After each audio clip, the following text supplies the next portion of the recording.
সকাল হয়ে গেছে, আবার একটা নতুন ব্লগ নিয়ে হাজির হয়ে গেলাম। আর ওই যে বলি, সকালে কত রকমের কাজ থাকে। সোজা ব্যালকনিতে চলে এলাম, একটু গাছগুলোকে পরিচর্যা করা, তারপরে সাথে সাথে রান্না।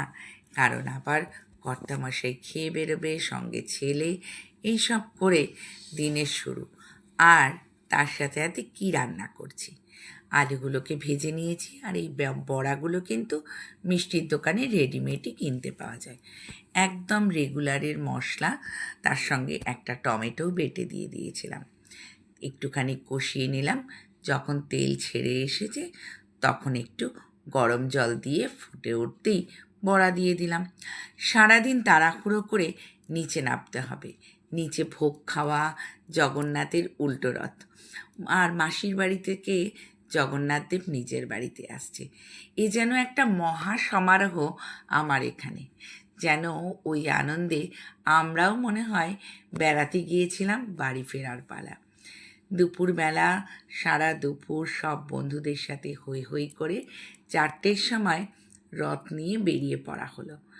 গোটা কমপ্লেক্সে সবাই নেমে গেছে নিচে, সব দাদারা, দিদিরা, আমার বন্ধুরা সবাই মিলে কীর্তন করতে করতে গোটা কমপ্লেক্স ঘুরে বেড়ানো। এই যে কি অসাধারণ একটা মুহূর্ত, তার কিছু অংশ মাত্র আমি তোমাদেরকে তুলে ধরলাম।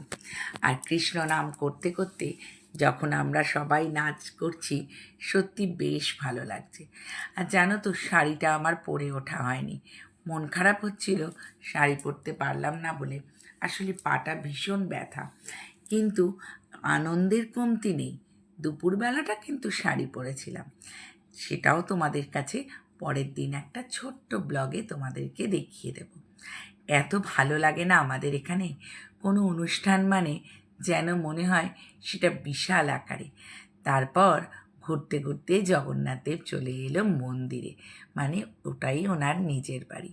মাসির বাড়িটা ছিল আমাদের ক্লাব হাউসের একটা রুম, আর সেখান থেকে চলে এলেন সোজা নিজের বাড়িতে।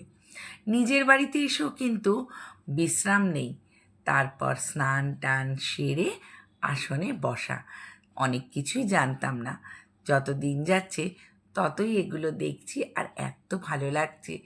ইসকন থেকেও এসেছে জানো তো প্রভুপাদরা, ওনারা কি সুন্দর নাম সংকীর্তন করছে। আর অনেক দিদিরা কি সুন্দর কীর্তন করে ঘুরে ঘুরে গান করছে হরে কৃষ্ণ নাম। সত্যি অসাধারণ, বিশ্বাস করো এত ভালো লাগে না, কিভাবে যে প্রত্যেকটা মুহূর্ত কাটিয়ে ফেললাম। আর 7টা দিন, আর এখন ভীষণ মন খারাপ হচ্ছে যে কালকে থেকে আবার ঘরে বসে থাকা। আর এইভাবেই আমরা প্রত্যেকটা অনুষ্ঠান মিলে মিশে সমারোহের সাথে পালন করি। তোমাদের কেমন লাগলো আমাদের রথযাত্রা জানাতে কিন্তু ভুলো না। জয় জগন্নাথ।